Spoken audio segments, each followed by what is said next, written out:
Hello, this is Soulbridge Holistics, and my name is Marianne. As you've noticed, I'm not Julie. I'm a spirit, what you would call a spirit guide, speaking through Julie. I'm going to take you on a journey for a moment and explain to you a little bit about why I'm here and what is the duty of a spirit guide. You'll notice that my dialect is different than hers. My mannerisms will be different than hers. I am borrowing her speech ability and her body. I am borrowing her intellectual understanding of her time frame so that I can see you all right now. And I am in her space looking around and I can see what she sees. I'm using her vocal cords. I'm using her vocabulary. I will be using her understandings. However, I have my own understandings of the time frame in which I was raised, which, as she will tell you, was in the 1400s. It is true that spirit guides can wait for a very long time before they return to take a body, and so I have waited a very long time. And in this time, I go to those who are in need and I help them to create life plans.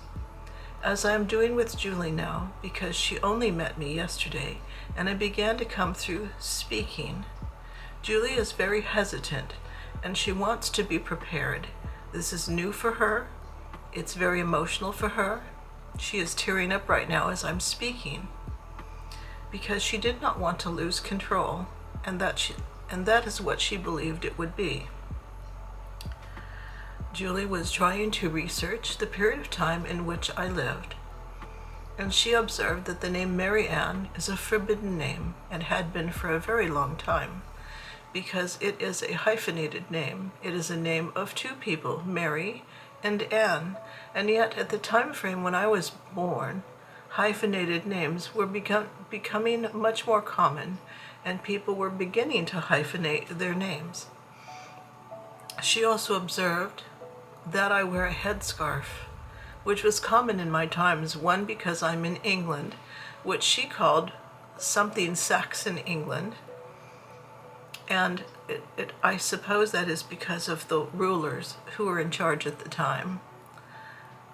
Also because of the weather. England has always been very cold and very overcast, and Julie notes that it's cold and overcast outside the window today, and so it's very much like the weather of my time. Julie notes that there were very different types of societies, and so she wonders how it is that a woman is coming to speak who sounds well educated, and I am, and also an elite class of females at that time. Is that even possible? So Julie wanted to research that. She wanted to understand a bit more about me, and yet we'll go into that later on when Julie returns. You'll note that when some people channel, they close their eyes. However, since I'm using her abilities, I do not feel the need to do that, and we will not be closing Julie's eyes. Why did I come through?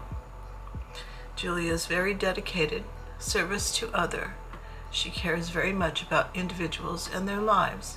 Julie is tearing up again. Julie has spent a great deal of time helping other individuals with their own life paths, with their own journeys, with their own self-care. She's been a very selfless individual who spends a lot of time in social work and education helping others, and it's time that something is given back to Julie. Julie is going through a life change right now, and she'll begin tearing up again because she is afraid of the journey that she's on and the path that she's taken into the unknown, because she's going for a job as a financial advisor, and that is outside her area of expertise. They will train her. Julie will understand how to manage wealth. I have an understanding of management of wealth, and I'm a female, and so I have come to the rescue of Julie, who seems to be emotionally unprepared for the journey she's about to take. I can tell you that right now, Julie is very dedicated to her YouTube channel and bringing forth positive energy into the world to reach more people than the place where she resides.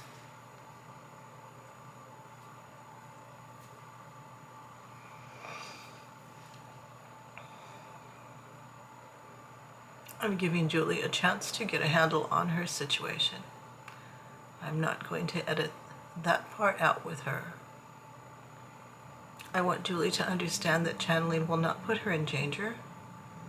She is well aware of everything that I'm saying. She is not going to be cast out into a place where she can't understand what's being said, or someone will overtake her body. That's not what we're going to be doing. When I say we, those of us who are on the other side tend to form collective energies. And so I, Marianne, can speak with the abundant authority of others from my time frame on this side. And yes, I am on the other side, and yet I'm also on this side, this bilocation that Julie spoke of. That is one of the reasons channeling is possible. Julie needs to understand that channeling is not painful. Channeling is not possession. Channeling is not to be cast away as mimicry or some sort of play. This is not play. She's doing very well for her first time channeling. Let's resume our topic. Why did I come to help Julie in this time period? She has one guide who's an Asian male. He has come to help her with her self-esteem. She does not like to use that word, but she's trying to get a handle on her body, her changing body, her aging body. Julie is in her 60s, and yet she does not look that way. Why? Because we do need her to do other tasks at hand. She is doing very phenomenal work, very important work. She's working to help raise the vibration of an ascending planet. That is, my dears, a very important task at hand, and it requires as many light workers as possible, and Julie is one of those people. Julie notes that at her changing point, she did ask for help, and we can't send angels to do the job of man, because angels do not set foot into the human realm. They help from above. They help by spreading energy, love, suggestion. They help people to look where they wouldn't otherwise look, so that they'll see things they wouldn't otherwise see, to help them make decisions that would be positive for a person who needs a positive outcome. And Julie's been having issues right now with job applications. And so, again, this is another thing that she would not speak about, but I will speak about it for her, because the ego of man becomes very involved in what becomes a beauty pageant during the job application process. And it's very competitive. It is competitive because individuals like to choose those who they believe are like them, and Julie is not like them. And she's not like them for a reason, because we can't perpetuate the same game over and over and expect a different outcome. There has to be some sort of transparency. I'm reaching for her words. There has to be some sort of enlightenment. There has to be some sort of changing of the guards, so that what we get is a higher vision, a higher view of what's going on. Nepotism is a word I will use. When you choose people who are like you, and you hire those who are like you, not those who are qualified and not those who are talented, but those who are like you. And so Julie will not be chosen by many, because the vibration of the planet is still raising, and they do not understand these gifts that she brings, these humble gifts of spirit. The ability to heal others cannot be put on a resume. The ability to lift the vibration, to understand why her clients become so close to her, to understand why the people who feel her contact with her Reiki healing feel so much better. These kinds of things cannot be put onto a resume. And so Julie yearns for a way to help where she can separate herself now from the population of people who are very judgmental toward her ability to heal, and for her, it requires stepping back a little bit for a while. Julie's profession, Julie's life path, requires a lot of speaking engagement, speaking directly to people, and yet she became a bit withdrawn into the world of healing, into the world of her sanctuary, and then she's not able to do her job, which is to come forth with messages to help the planet lift.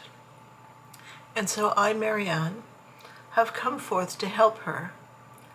Julie will be speaking later about what it is that I did in my time, but I will tell you from my own reference point that it was a very patriarchal society, that men perceived women as property, that the only ways to get around this perception of being property is to own your own wealth, or to find ways to stay disengaged with men and stay as single as possible. This has not been a lifestyle that Julie's enjoyed, but we have asked that of her for the time being, because getting lost in that of a partner who is ego-seeking, who wishes to have the amusement of the physical body, is not a place that we wanted Julie to be in at the time. And so she has been alone, building her channel and working relentlessly on improving her health and working to restore the health of other individuals. We're very grateful for that. We believe that Julie has done a great deal for others, and now we're giving her the gift of doing something for herself. We understand that channeling is still a new concept, even though there are many more channels available to you on the internet if you click around and you ask specifically to see channeled messages. And still there are those in the audience who will believe that somehow channeling is not possible, that channeling is some sort of parlor trick, and we assure you that it's not. As Julie gets better at channeling messages, we will come through with pertinent information on the times, but a little background on me is necessary for you to understand. My name, Marianne, would have been forbidden in a period before this because the name Mary was considered sacred, because Mary was associated with Jesus, and it was considered a sacred name in the area where I am, where people are Christian, and the job of the church was to control the narrative and that of the freedom of other people. The name Mary could not be used by common people. The name Anne was also held as a name not for common use, and so hyphenated names were not common. But after a while, the English embraced the name Marianne, and hyphenated names began to occur. In fact, many people chose to name their daughters Marianne. It is said that the names of people reflect their vibration, their personality, their talents. And Julie has stated in several videos now that the name resonates as being part of the person's life path. That much is true. We'd like to explain a bit more about Marianne, my life path, and how the name resonated for me. Because I became a financial manager only because I had the wits about me to hold on to the property that I was endowed with in my marriage, and then separate myself from my husband in a way that did not look too suspicious. I managed to hold to my own power, and I managed to hold to my own wealth, and I managed to grow my wealth strategically. I will be helping Julie to do the same. I do not know what kind of information should be shared on the internet.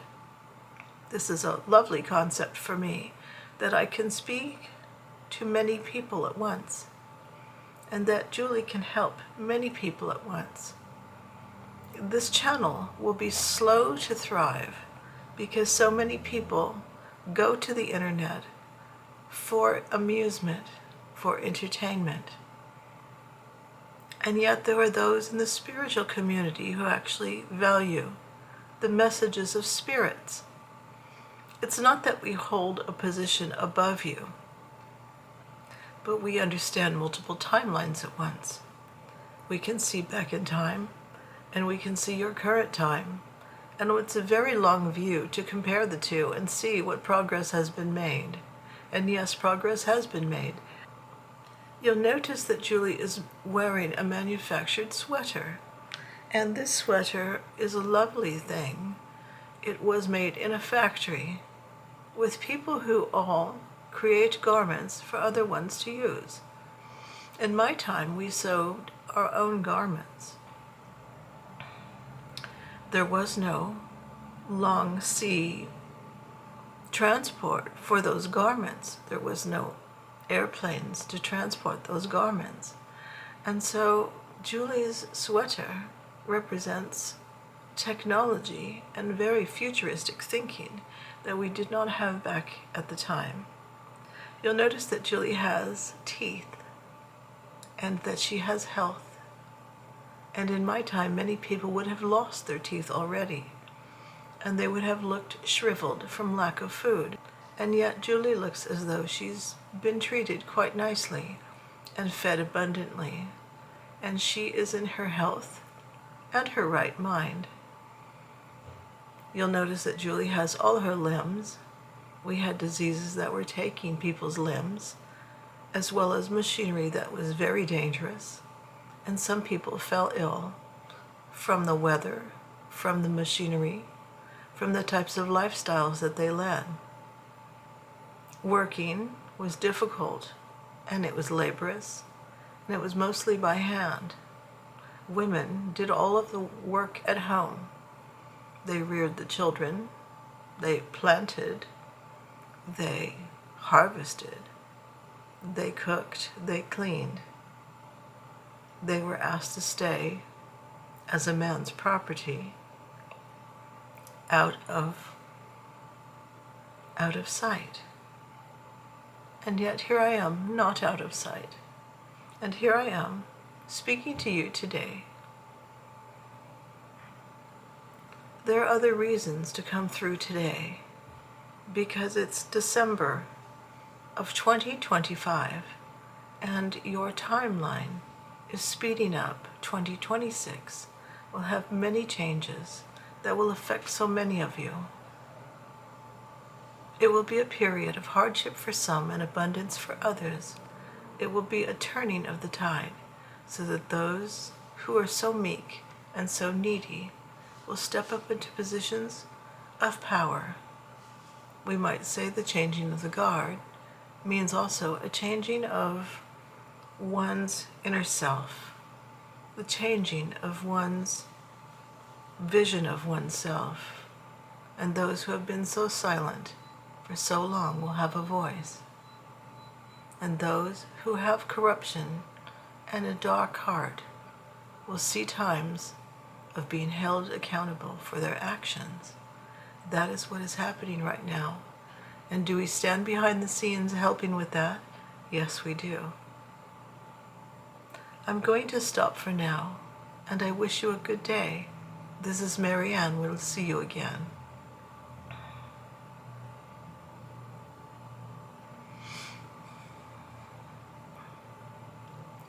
Okay, well, good morning, Soulbridge Tribe. This is Julie, and Marianne insisted on going first. Sorry about that. I have not channeled before. This is new for me, and it is something else to have a spirit like that who's so insistent that she wants me to channel, and that I'm going to be continuing to channel. So Marianne will come through periodically. It is true that I did research because I wanted to understand who was coming through. I also did this with my spirit guides. I had a Zeta spirit guide come through once. Oddly enough, when I was going to meet a person who was a channel and was able to see spirit guides, and I didn't feel safe because I was driving to another county pretty far away, So I told my spirit guides, please come with me to protect me, and they took that seriously. And at the time I had like 12 or 13 spirit guides, so they all came with me. And we met on a dirt road, and I rolled down my window and looked at him, because my idea was if I can get eye contact, I can get a sense of his vibration. So I looked over at him and I reached out and shook his hand, and I said, nice to meet you. And he said, I'm going to turn around, follow me. And I drove with him to his house, which was on a farm, and he had a lady there living with him. And we sat in his living room, and he said, well, I see you brought them all with you. And I said, what are you talking about? And he goes, all your spirit guides are here. They're like a rainbow over your head. And I said, okay, well, describe them to me. And he described those guides, every single one of them, patiently described them. And as he did, I said, and this one, and I'd say their name. And then he'd talk about the Zeta. And I said, the Zeta, yeah, that one. I'm concerned about him because he's not humanoid. And they said, well, he's a healer, and you started to take up Reiki healing, and so he's trying to help you. And I went, okay, that explains a lot then. All right. Because he says, when you laid your hand out the window to shake my hand, something else laid its hand over the top of it. And that one only had 4 fingers. And he said, yes, I could see him right there with you. He's right there with you when you do your healing. So we have more than just the masters who come to help us channel when we're doing Reiki healing. That is a memory I'm always going to cheer up about. So the idea that Marianne says that I'm still present and understanding what she was saying. Okay, I'll probably rewind this and watch it myself, because I really want to get a handle on why she's here and why she's embarrassing me, because she's like going to tell you my whole personal life. So, okay, yeah. Was I tearing up? Yeah, because people do have their areas where they don't talk about things, and my channel doesn't talk about my job or my career or what I'm doing behind the scenes, what's going on with me personally. But there she's laying it all out there, telling you that I'm going through a transition. But however, they see the transition as very purposeful, and I'm reading things about how the transition between 2025 and 2026 is going to affect everybody, and that there is a great change of energy, and people are having a lot of ascension symptoms. I think, did I do one on ascension symptoms? I believe I did address that. Some of the symptoms that people are going through. And I think that the purpose of my channel was to help people through that period, learning different ways to meditate. The meditation video is super helpful, and calm themselves while they're going through these transitions. Apparently I get to graduate from being in social work, yay, because it started to become wearing and dragging on me. And what I witnessed working with homeless populations is that there's corruption in those businesses, and that, to me, I found alarming. And to speak up about it or to notice things only makes you less popular. And yes, they are hiring their friends and buddies and people who act like them. And so being promoted because you're good at your job and you're always on time and you're always efficient, all your reports are done and all that, not unless you're like them. It is nepotism. It's exactly what she said. And I felt that. And for me, after a while, it felt like there's nothing I can do to get ahead here, because I'll be thwarted and closed down and shut up, basically, for noticing things that I'm not supposed to notice. Like they have a political bent. They want to be decisively politically inclined and make backstabbing comments about political officials. And my view was, if you're going to be a political official, if you have the huevos to become a political official, only so that you can get up there into a post to try and make changes and make a difference that you sincerely believe are going to help your country and your population, only to have everybody backstabbing you and name-calling, well, let's see you get up into that post and let's see how well you do it. It's not a job that I relish. It's not for everybody. Marianne was able to understand that I'm at my wit's end. And what happens usually at that point, at every turning point when she's going to call me stubborn, sooner or later, I'm sure, I try and work with the job, I try and stay with it. It ends. I get laid off, we lose our budget, COVID shut one position down. I think I said before in a video about your life path that they only let you veer off your life path for so long before you end up, doing something else. If it's not meant to be, then something will close it down. Well, at the point where I was screaming and yelling at my angels and my spirit guides, get me out of here, I need to do something else. Lo and behold, we lost our budget. Isn't that amazing? But in social service, what I saw was billions of dollars being given to quote unquote nonprofit, they very much profit, corporations where administration and higher administration does skim off a bunch of that money. And what goes to these populations of people who I don't think are being managed properly, because you put them into a beautiful apartment, but you don't give them any furniture. And then the case manager is supposed to connect with them, but the client doesn't have a phone or sells his phone, and then it won't answer the phone. And so they never connect to get him furniture, so he just brings black plastic bags full of whatever with bed bugs and roaches into that apartment and throws it in there. And they're supposed to be managing this client and teaching him how to clean, but some of the case managers aren't getting paid enough money, and so it attracts young people, maybe even people still living with their own parents. They don't know how to clean. And this is a generation of people who are detached. Their communication skills aren't that great, and they're staring at their phones a lot. So you're expecting them to help the clients, and they can hardly help themselves. And so if I go in there and I want to help people, even if I'm doing it correctly, even if I'm trying it with the best of intention, I'll be told that's not your business, don't worry about it. And so nothing gets done. The apartments get destroyed. The landlords are very disenchanted. They get a check for damages, and then our job is to move the client to another apartment, and that process starts over. To me, that's not housing a client, that's destroying property.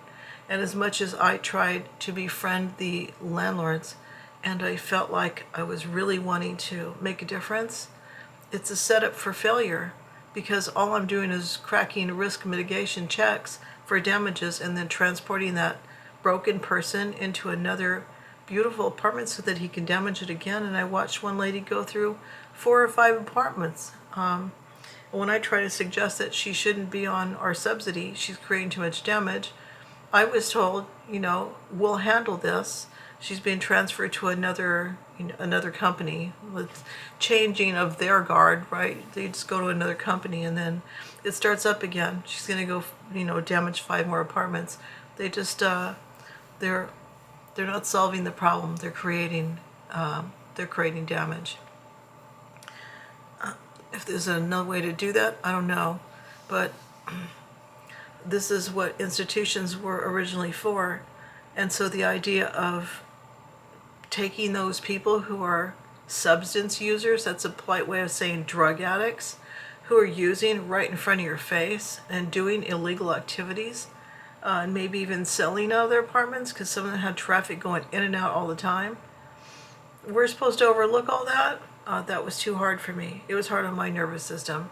It was hard for me as an individual to see wasted funds, betraying the public, betraying those lawmakers who are using taxpayer dollars for good reason, and the money is not going where it's supposed to go. For me, it's like, I feel like I was battered in that position and being silenced, and it got to a point where I was starting to question why I'm in social work if they're not doing what's best for the public. I mean, we're entrusted with public funds, and letting the client, like letting the monkey run the circus kind of thing, that caused repeated damage over and over with no intervention to change them, because they say, oh, we had a clinical case manager come in and that person says the client has to want to change. I go, why would they want to change? You're giving them free housing, free food, free everything, cash to buy drugs. They stay high every day. They have zero accountability. Why would they change that? Like, Why would you even give that much power to a person who's that brutally abusive to the system and to everyone around? And I was told to stay kind to these people, and I did.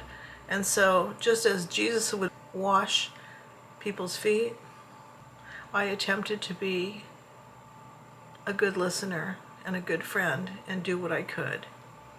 And for some clients, yes, they got very close to me and they could see that I was doing all that I could. But for others, it was emotionally draining, and it was time to shut that down for me and move me somewhere else. So yes, I will be getting a bit of respite, as they call it, out of social work, away from that, for lack of a better word, the shite show. Can I say that on YouTube? I would like to think that my expertise, my compassion, my sense of dignity would be used for something much higher. And I take the higher road. It's the direction I choose to go. I want my expertise to actually be listened to. I want to be effective in what I do. And I don't like my time being wasted. And so yes, did I step back? I have stepped back. But Marianne's going to insist that I speak to you, and now she's going to handhold too to see that I speak to you. Okay, so I wanted to give you a little bit of background on Marianne, since she is new to me. So I did a little bit of research on her, and I wanted to understand more about the time period that she came in through. It's a pivotal year, a snapshot of fraying the Roman Empire on the edge of the medieval era, marked by internal Roman struggles, external pressures from migrating peoples. England, then Roman Britain, was in a state of post-Roman transition and fragmentation, roughly two decades after Rome officially withdrew its legions, leading to a power vacuum, rising local warlords, increased conflict with Irish raiders, the beginnings of Anglo-Saxon migrations. I think Marianne didn't remember that word. She remembered the word Saxon, but she didn't understand what an Anglo-Saxon was. I don't know either, but I guess that's the tribes in the area. Anglo-Saxon migrants, creating a patchwork of small, warring Celtic Romanized kingdoms. I do believe that she said something about there being a kingdom, and infrastructures that survived the Christian church. So I guess they were fighting with the Christian church at that time. Women lived in a patriarchal society, she mentioned that. Their lives centered on home, family, and hard work, farming, childcare, domestic duties, she mentioned that. But they held surprising rights like owning and inheriting land, which was called bookland, possessing property, having legal compensation for wrongs, though officially subordinate with status varying by class. High-status women could wield influence, but generally women faced restrictions. They were expected to be less paid than men and had limited civic roles, situations that shifted, sometimes improving, sometimes worsening with later Norman influences. So I believe that she did describe that she owned her own property and that divorce wasn't so common, but they would just kind of get away from each other, I guess. She'd do her own thing. So let me see how that plays into my Wikipedia search for her time frame. The opportunities and influence that women had in early medieval England depended on her class status. Fell, I guess that's a researcher, summarizes that in general, women were near equal companions to males in their lives, such as husbands, brothers, much more than any other era before the modern time. Interesting, I didn't know that. They could have private influence, she said that. They had wide liberty of intervention in public affairs. Women led religious houses, an important example being the abbess Hilda of Whitby. At the time, such a position meant having significant political and cultural influence. Despite the sense of equality in some strata of society, some Anglo-Saxon women were still subjected to slavery. So here you're looking at a woman who had power for her time then.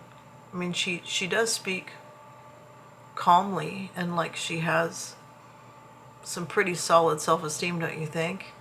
And that she's kind of taking my hand as kind of a big sister and aunt kind of vibration. That's what I see it as. Women carried out a range of duties, with tasks changing through the seasons due to climate and weather constraints. Records exist of women as cheesemakers, dairy maids, bakers, female slaves, and I don't get the impression that she did this kind of work at all. Would have been corn grinders, serving maids, wet nurses, weavers, seamstresses. Oh, she did say that all of the clothing was made by hand, so they had seamstresses. Interesting. So she wouldn't necessarily have been sewing her own, but on the other hand, there wasn't a store to go get clothing either. So it's the local person. Oh yeah, I lived in Turkey and we would go to the sewer and he'd measure you and make your outfit. So that's still what they were doing at that time. In fact, I remember Morocco going past a guy that was sitting there with a sewing machine. So you could walk up to him and he would sew something for you. Interesting, so that's how they were doing it. High status women are depicted as serving drinks, depicted as serving drinks for company and family. Women at this time were also entertainers or comedians or singers, and they may have been employed by households. So entertainer, comedian, singer is very much a person who's a speaker, a public speaker. Did she make a reference to that Julia's speaking a lot, or Julia's supposed to be speaking or something like that? I think that's why she's stepping in to help with that. Lawmakers ensured that women, married or widows, were not forced to marry a man that they disliked. Once married, a woman was situated herself as the object of the husband's protection and property. Women had property rights, and many landowners were women. Some of the items that women would commonly receive via a trust or inheritance were real property estates. Slaves, and that looks like these are white female slaves that end up managing their livestock and their farms, it looks like. Some of the items that women would commonly receive via trust or inheritance were real property. Okay, I said that. They also received furnishings, clothing, jewelry, or jewels, or books. And they also received such things as tablecloths, bed sheets, wall hangings. Wall hangings, interesting. Does that mean paintings? I don't know. They were considered women's property because women made them. Interesting. Okay. One of the greatest indicators of women's rights is the ability to end an abusive or otherwise unsatisfactory marriage. Divorce was extremely common amongst upper-class Anglo-Saxons, which this woman would have been. Indeed, for the chagrin of the church, both men and women practiced serial marrying up. Serial marrying up. So they would marry and then marry again and then keep marrying and keep trying to climb in social status. As a form of social climbing, the more humble folk simply separated without ado, taking up with another or remaining single as they wished. Okay, so they didn't necessarily stay married.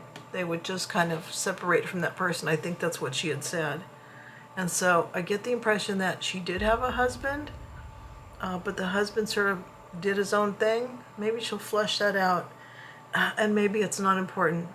English women who simply refused to accept the kinds of restrictions imposed on by Rome, and for the 70 years or more, bold English women carried on and found ways around the system. Now, I do believe that she's one of those people. Finding ways around the system seems to be her character. The holy subterfuge. I like that term. I do. Until finally, in spite of the declarations of heresy and suppression, women came to be accepted and approved. So the independent spirit survived in underground ways. Okay, so the word Marianne can translate to rebelliousness in her case. That's what it feels like. That's a good match for me, I think. Do you think that my channel represents rebelliousness a little bit? We'll see. 18th and 19th centuries, the practice of giving double forenames like Marianne became fashionable among middle and upper classes in the 1700s and 1800s. By the late 1700s, Elizabeth, Mary, and Anne collectively accounted for over half of all female baptisms in England. That's all the notes that I have regarding Mary Ann. But I wanted to give you an introduction to channeling, and we'll kind of flesh out together what channeling is.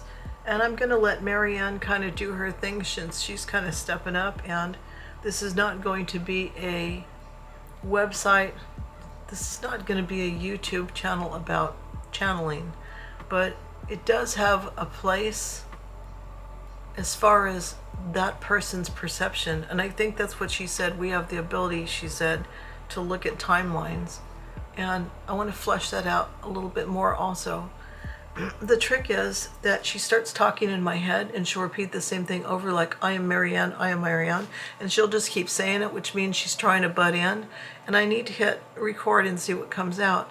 So it looks like if we're going to set up some sort of standard for this or some kind of procedure, because this is new to me. When I was doing platform mediumship, I was not channeling.